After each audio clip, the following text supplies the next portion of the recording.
I remember being a brand new rep and just getting started with zero experience.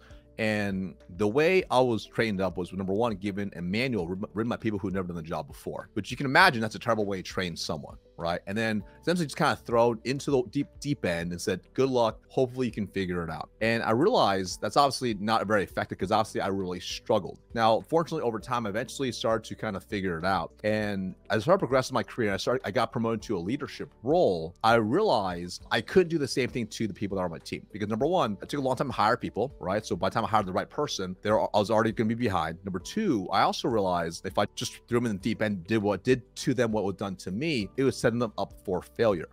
So over time, I started kind of evolving, adding things to kind of the system to put together a really simple, easy way to actually ramp reps up very quickly. And it really starts with, there's really four components, really, when you break it down. So to make it very simple, number one, and by the way, it may seem overly simplistic, but we'll go in more detail as well, because a lot of times, most people just fail to execute even the simple. So the first piece is understanding, number one, are you effectively hiring the right profile? Do you have the right person you're actually hiring for that role? Because if you aren't clear with that, if you don't have a good proven process for hiring and interviewing, you're going to bring in the wrong people. So even if you build a great backend system to put them through, they're going to struggle. So having the right profile, the right person you actually hire for the background experience, etc., is going to be number one. Then number two is, once you're actually into the company, do you have a system to put them through, right? So I realized very quickly the first 30 to 60, 90 days was absolutely vital. Even at my last company, what I realized was, once we open a job requisition, by the time we open it to hiring someone, placing the role, to them even producing at a level that was kind of okay with the existing system, it was about 157 days, meaning almost 6 months. So if you're in open territory, that means you're already 6 months behind once you open that requisition up. So if I can cut that down as much as possible, it's very, very important. So once they come in, is there a system in place to actually properly train them and onboard for all the key fundamentals that make them highly successful, that provides them the tools and resources, right? So you have that thing in place. But on top of that, you also want to make sure that you also are role playing, which is the third component, role play consistently. So which means, do you have consistent trainings every single week, even throughout, to really test their skills and improve their skills? And the fourth bucket, which is really quite simple, which is really simple as having live call coaching. As a leader, are you watching the calls? Are you with them live on calls, and are you coaching effectively? And when you're able to do this, and you do all throughout consistently, not just when they get hired, not just in the first 30 days, but also in segments in the first 60 days, 9 days, 180 days, 365 days. Are you consistently doing it all throughout, even when they're multiple years in? When you start thinking that way, what happens is their skills start to compound and start getting better and better and better. But when you have actually a simple system like that, your chances of success are much higher. But on top of that, not only do they produce at a higher level, you have lower turnover, you have happier reps, and ultimately you have a better culture that comes about when you actually do something like this. Well, I love that. And I think that the simplicity is at the heart of many of the most successful companies on the planet. Simplifying processes maybe takes even more genius than complicated things in some cases. So we've got a really good 4-part approach, 4-component asset roadmap, you will, template that you've given us here, Marcus. I want to go through with them one by one if we could, and maybe we could kind of go maybe point counterpoint in terms of like what typically happens in that area versus what you're recommending and what you've seen works far better. So let's begin with the first one, having the right person, the right profile for that position. How are most companies missing the mark on that front? So a lot of time what companies usually do is they put the job description up, they put the post up, so people apply, etc. And then the hiring leader, the hiring manager, the sales leader interviews them, and they don't have an objective way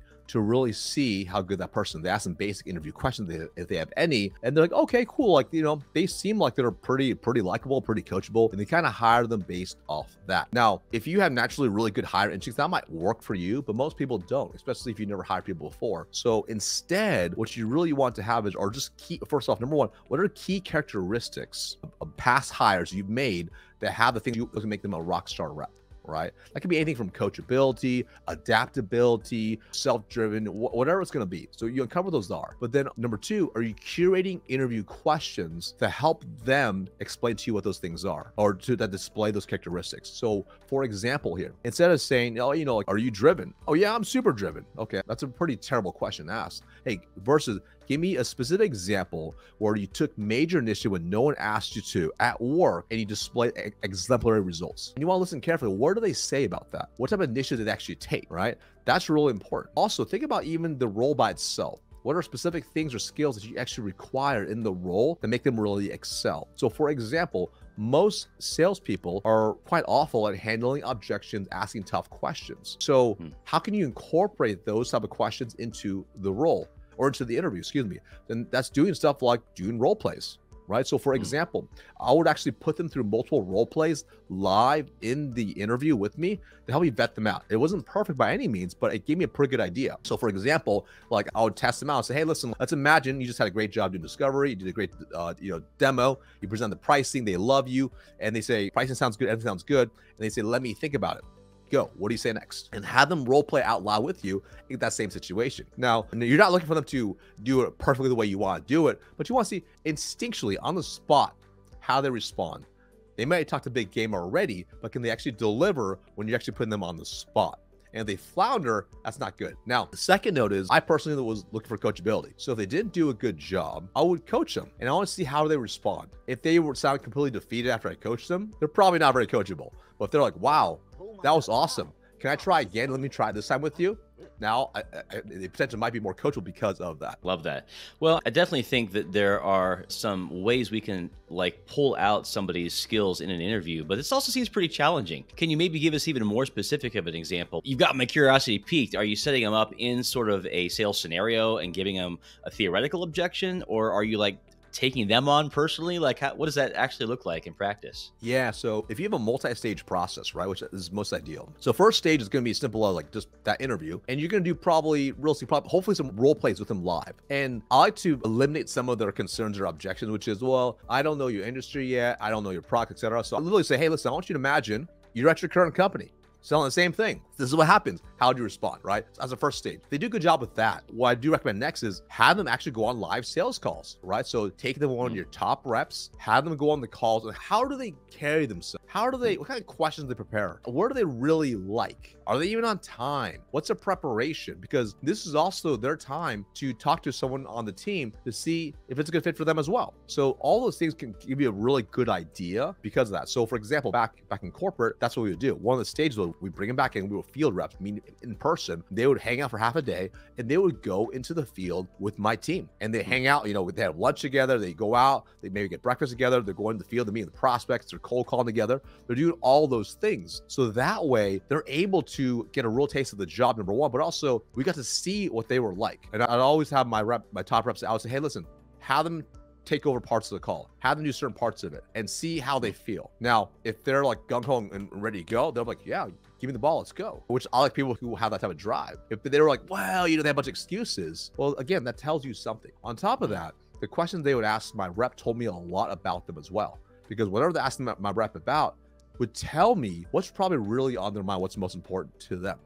And if they were asking things that just seem out of what I want to hire, like maybe they just seem like a person like, oh, how many hours do you work a week? Oh, you have to work 40 hours a week. Oh, really? Like, oh, I don't really like that. I only work like 10 hours a week. Well, that's probably not a good fit long-term wise, right? That's someone who's probably gonna come in, do the bare minimum and roll out. Yeah. I like that. I think leveraging the rest of the team is a really powerful way to do it and underutilized. You probably have to have a pretty good amount of trust with the members of your team as well and kind of have them on the inside baseball, as it were, on that front as well. The other thing I like that what you're saying there is, look, to be in business development and selling, especially B2B, but in any format, is to be comfortable with being uncomfortable. Right. And so you're not even waiting to find that out. I really like that about the process. So there's a lot more I'd love to talk about, but we've got 3 more areas to cover. Let's get into the system to put them through. So same thing.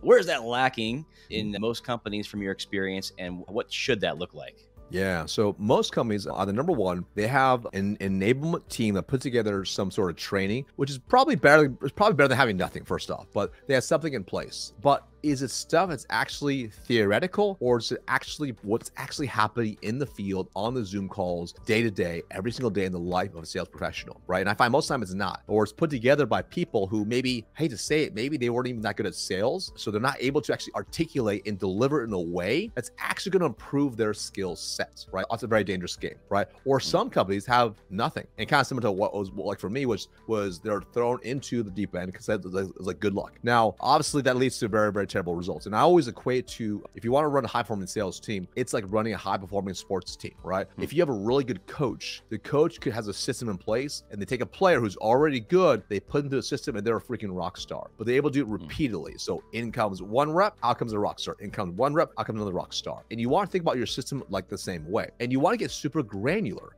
right? And I think it's important also how you stagger and develop the training. So for example, even for my own company, when a new hire starts, we have literally, no joke, the entire sales process step by step completely broken down, filmed into modules and recordings for every part of the sales process. Now, that's not even the first part of that system. The first part is actually indoctrination into massive belief that the solution that we deliver has world-class results. That's actually the first thing I think we should gotta focus on, right? Because most companies focus on product knowledge, which that's important to a certain extent, but what's even more important is the belief and conviction a sales professional has when they're actually having conversations with a sales or the prospect. Because you get the best process in the world, but if they don't have conviction or belief, they're not gonna be able to convey that in their conversation and their questions and anything that they do. So even the first stage of the training, like new hires go through for my company, it's literally indoctrination. I literally walk them through case study after case study after case study, testimony and examples of success from and it's from tangible results to intangible. So it's from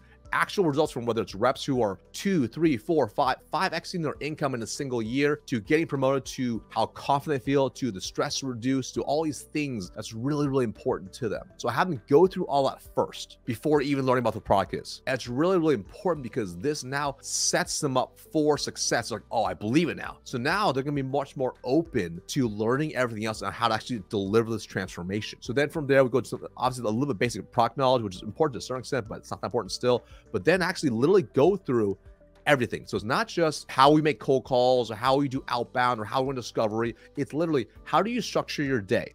What are the mental models you want to have in place when you think about selling and running these calls? So we go through it. I break down step by step by step by step by step. On top of the whole process that's broken down, there's frameworks and templates so they can actually implement very quickly all the things, right? I take them behind the scenes. I even incorporate 10 different recorded live calls of me on calls so they can see how it's actually executed when they see all of it together. So they learn piece by piece and they stack the pieces together. And then on top of that, they also then have live calls of me they can watch of me going through the thing. And there's even more training than me taking a live call myself and dissecting my own live call, breaking up here, here's what I did here, here's why, here's the psychology behind this. So they can understand not just what to do or how to do it, but also why it works. So now you're getting a fully comprehensive way of learning by doing that.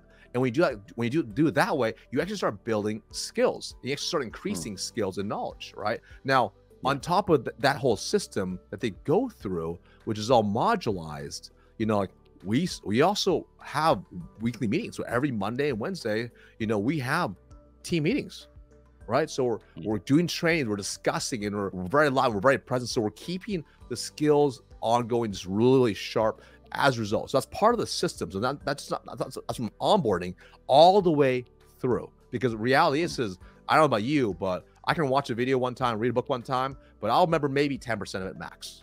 When I watch it a second time, when I read the book a second time, watch a movie a second time, it reinforces I learn new things, right? And that's why it's so key to always constantly be sharpening the axe, sharpening the sword. That's why 2 is key, because when you have a system like that, now you have a common language, you have common skills you're developing, and we have a baseline to work off of and to refine over time with steps 3 and 4. So it sounds like you've got to have a real, a passionate leader to make this work. Yeah. Would you agree? I mean, you can't just plug this into somebody who is maybe a good teacher, or maybe they're a good organizer. Those are great skills, highly useful in business, but it sounds like for this, you need a real champion, a real passionate person who loves, eats, sleeps, breathes sales to lead this thing. Am I on point?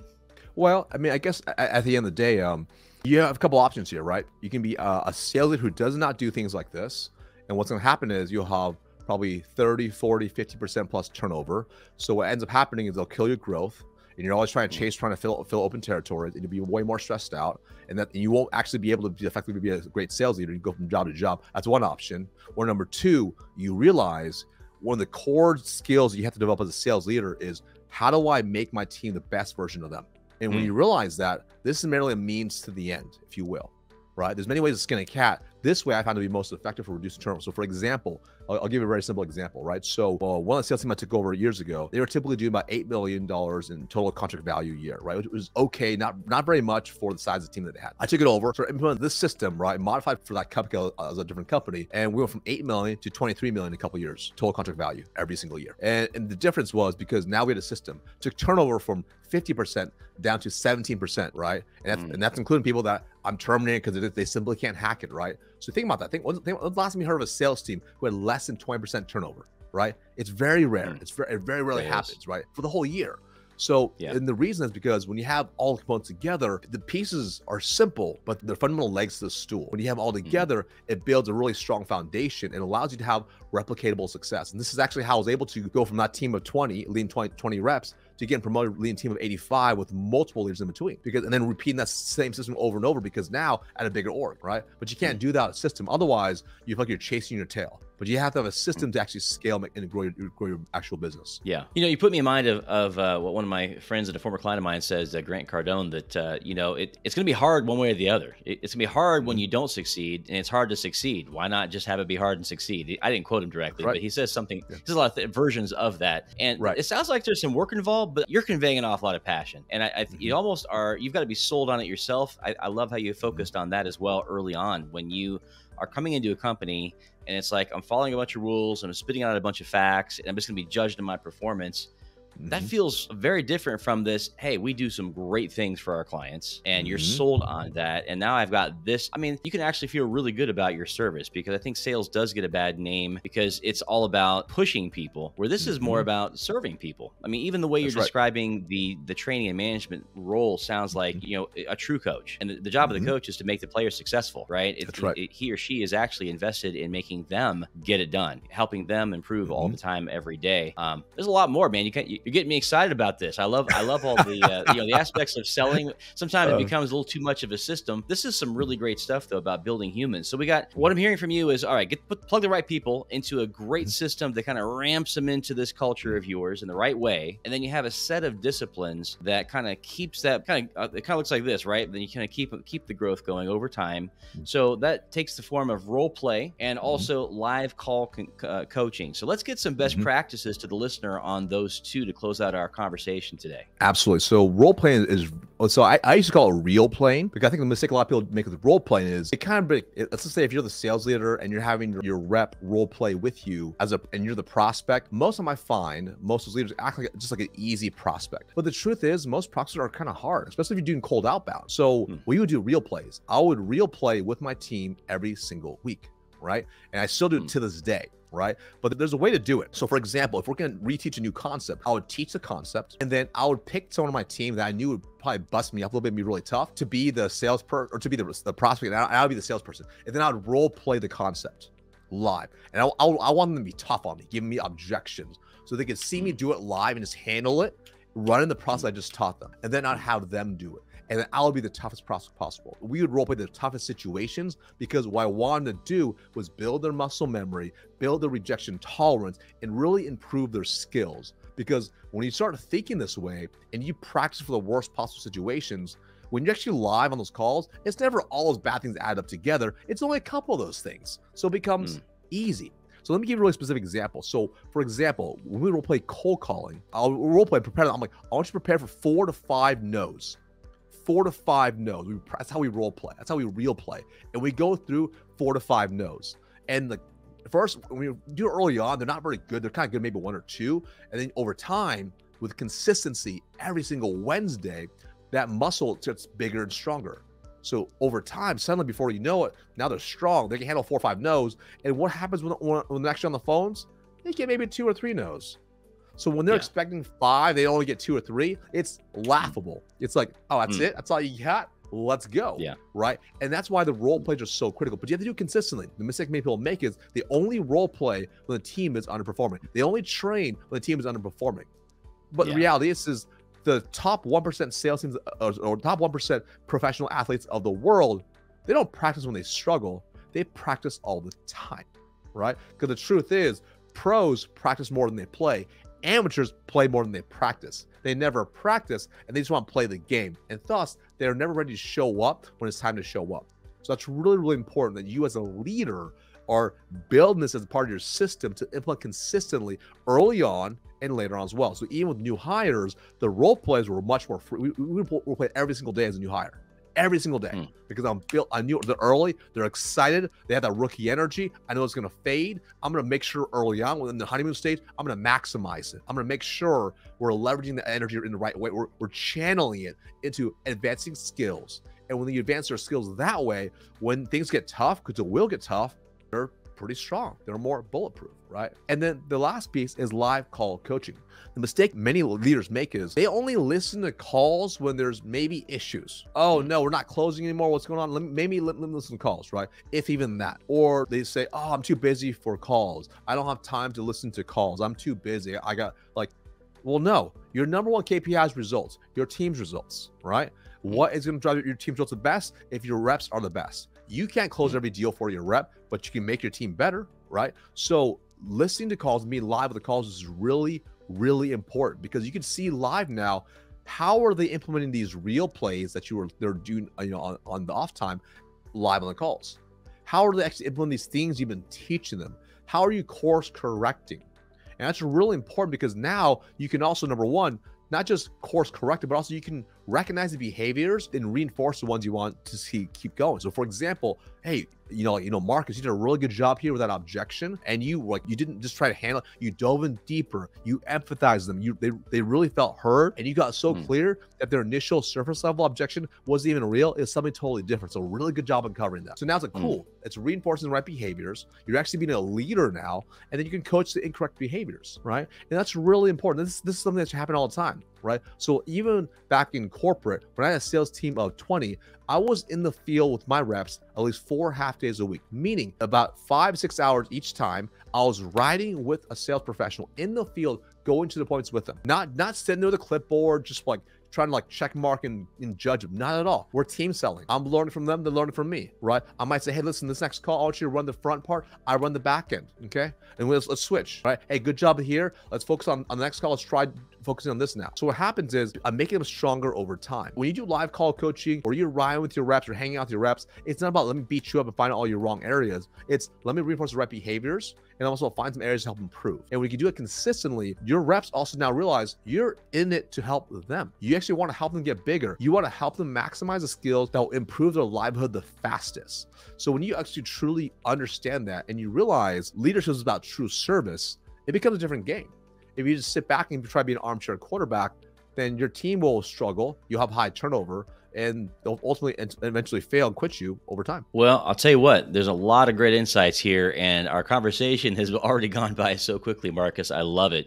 There's a lot of great, so I think food for thought for the listener to go further. Like, am I missing opportunities to give positive reinforcement to my team? I mean, how important is that? Am I actually getting out in front and leading from the front? When's the last time I took a call? When's the last time I actually showed by example? So you really challenged the listener, and I'm grateful to you for doing that, Marcus. I guarantee a lot of our listeners are going to want to go further with your insights. How can they best do that? You've got a nice offer for us today. Yeah, absolutely. So a couple of ways. Number one, you can find me on LinkedIn. Click me on LinkedIn. Also, my book, Six-Figure Sales Secrets, a Wall Street Journal best-selling book. You can get a free copy. Just cover shipping handling by going to the link right below here, which is bentley.co/book. Get a free copy right there. So pretty awesome book. So definitely enjoy that. That'll help you, whether it's for you, if you're a sales leader, or for your sales team as well. Right? If you want to order in bulk, go to Amazon. It's a little bit easier for bulk for your sales team to help them absolutely crush it in sales. Love it. Well, we've arrived at that moment. It's time for live Q&A. So we've got a few more people that probably are going to be posting questions, but we've got a few that have already come in. We will veer over to that, and let's kind of get started with one here. So yeah, Levy's asking, do your methods you've been talking about work better with certain go-to-market strategies versus other ones? And if so, which is which?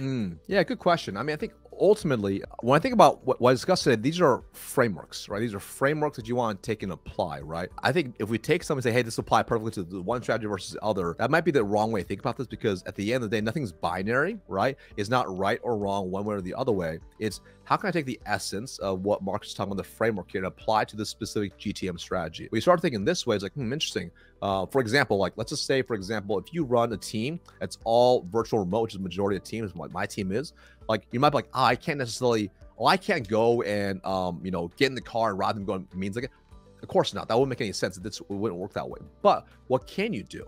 right? For example, can we start putting a new software so we can actually start doing call recordings, and then we build into our weekly calendar where every week as a team, we're going to be listening to one of the recorded calls and listening together as a team and coaching through it. Right, so you can still apply the principles the same way. I wouldn't get stuck in necessarily the exact specific things, because it's the concept that you're able to apply that actually help your team improve. Yeah, there's actually, I think probably behind that question, it seems like when you're talking about getting out there and getting to a lot of high volume of conversations, you probably have to have a pretty good marketing team, or really it needs to be enough going on that side, right? I mean, can you just make a cold, get a dialer going and do enough cold calls to make this work? That's kind of my additional question. Is that still working today, or are we finding that's more difficult? So we got to have a great marketing division to back us up. Yeah, 100%. Right. So here's the thing. I'm also a firm believer. You can have results, or you can have reasons for not being successful. Right. And I've been part of teams and I've been part of organizations where, frankly, the market is just not that good. So, you're 100% responsible for that, right? So if that's going to be the case, as a leader, are you feeding into that same reason why your teammate can't be successful, that they don't have enough leads? Or if that is a reality, what could you do now to set them up for success? How can you empower them? How can you teach them how to use Sales Navigator, build highly targeted lists, and start having them do outbound to fill the funnel up? Marketing, for sure, in the perfect world, marketing is a perfect alignment with sales, and one feeds the other. That'd be the best situation possible. But in some situations, it just won't be that perfect. So whatever situation you're being thrown into, you want to be able to maximize it. How can I maximize? How can I eliminate it as a problem? So for example, even like if you were, I would argue that cold calling still works. Some people disagree with that, but not cold calling in the sense of, let me buy a crappy, terrible list, upload it to a power dialer and start ripping through and making calls. That's just a terrible way to go about it. Instead, the idea should be more of, okay, maybe marketing is not necessarily good. So how can we generate a highly curated list, right? Then we just build and work off of. In fact, maybe some people listening out there or watching, they don't know what a power dialer. I don't have a power dialer. I don't have this. I don't have these fancy sales things. I don't have this tech stack. That's okay. Well, same idea. Okay, what can you do instead? Well, can you go and start searching out and building your own list? Maybe it's in Google Sheets of hyper targeted prospects who are the right ICP, ideal customer profile, and start outbound calling those people. Do your research in advance, right? And build a list properly. So when you go down the list, you actually can have intelligent conversations. So you actually have smart conversations, right? So you can still apply the same thing, but if the rep doesn't have enough calls, then there's a bigger problem at play here. It could be a marketing issue, and that doesn't really matter. Like, the problem may still exist, but it's still the responsibility of the sales team and the leader to solve the problem. That's how you want to start thinking. When you start thinking that way, you never worry about leads, and you just worry about, hey, how can you worry more about customer success, being able to deliver what you said you're going to do, have them deliver on. Yeah, I love that. Got 100% ownership on that. Let's see. Here's a question from Karen Bailey. She's asking, what are your thoughts on structuring sales teams? SDRs versus AEs and all of that. I mean, do you have a few favorite ideas as to how that should be done? I think it's an interesting question, especially in today's time. I've read different books and different philosophies where it's heavy on this split off of SDRs, AEs, and I think there's pros and cons to each. And I'm going to say right now, my opinion is probably a little bit biased in the sense that I was a full cycle rep, meaning I didn't get the benefit of having someone outbound for me. I had to do everything. I cold called, I did everything. I filled my own funnel. I filled my own pipeline. I did everything, right? It also made me a better sales professional because of that. So I'm not saying it's necessarily a broken model, but I think over time, because depending on the company, some of these SDR roles I've seen are almost like marketing roles versus like true outbound. And I think it's really important to identify or define what is going to be the role of the SDR, BDR, because sometimes it might not be the role that I'm thinking about in terms of them just doing outbound, right? And some of those roles, I think eventually over time, like I think we're going to see, especially with AI and everything else, is we're going to see smaller sales teams. We're going to see realistically probably like a smaller SDR team, BDR teams, and they'll be leveraging AI to actually do outbound, right? Eventually might get to the point where that's not even a thing anymore, right? And it might be just full cycle AE roles, and there's leveraging AE or leveraging AI on top of what they're doing, but they're still doing outbound too. So I don't think it's a perfect model, but I think it's important to understand, like, how are you defining the role? What are you trying to optimize for? And then structuring it properly too. That makes a world of sense. I like that. Let's move on here to, so Juan Paniagua I hope I said that right, Juan. Forgive me, brother. You mentioned needing to hire the right profile. Are you a fan of tests such as DISC, or there's several others I could name here, but what are your thoughts on that? Yeah, I think I'm probably biased. I love those tests personally. I think you learn a lot about a person. I think when you're interviewing, you're hiring the right profile. Whenever you're hiring someone, there's like the facts and the test results. There's kind of like the hard facts, if you will, the logical stuff. There's also the emotional stuff too, right? It's like how do you actually feel with them as well. So I'll give you an example. So if you couldn't tell by just this conversation, even on DISC profile, I'm a strong D. All right, like this is how I am. I'm a hard charger, if you could tell. Would never have guessed. I'm shocked to hear that. I know. So, and I've interviewed people. Like, we didn't have any tests like that, but I could tell based on the conversation. I'm like, they're probably a D as well, which is cool, right? Which is cool. But like when you talk with them, just like anything else, even with a strong D, there's good and bad ones, right? And overall, the person now I could feel was not going to really align to the rest of the team, because I think when you're building a strong team, it's really important that number one, you're hiring the right profile, but it's not just for the role, but also for the team and where the team's going to go. What gaps does the team have? So, for example, in the last company I was with in corporate, I would hire a lot of people over time, right? And they kind of had a profile. I don't want to say the profile because it can seem totally weird, but they kind of had a profile that would kind of hire intentionally. Right? I'm like, okay, so and it's like if you didn't fit this profile, then you probably wouldn't get hired. That wasn't like how they would interview, but it just seemed that way. You see these teams like everyone looks the same, acts the same. That's dangerous. Yeah. You have this like homogenous team, the same ways of thinking, same age group. It seemed like everyone kind of looked the same way, act the same way. That can be very, very dangerous. And I think it's really important when you hire people, you are hiring people with different strengths, actually lift the team up, because as a whole, they're actually better, right? And what was interesting was everyone else had a very homogenous team. And my team, when I started building this team, looked very different personality types.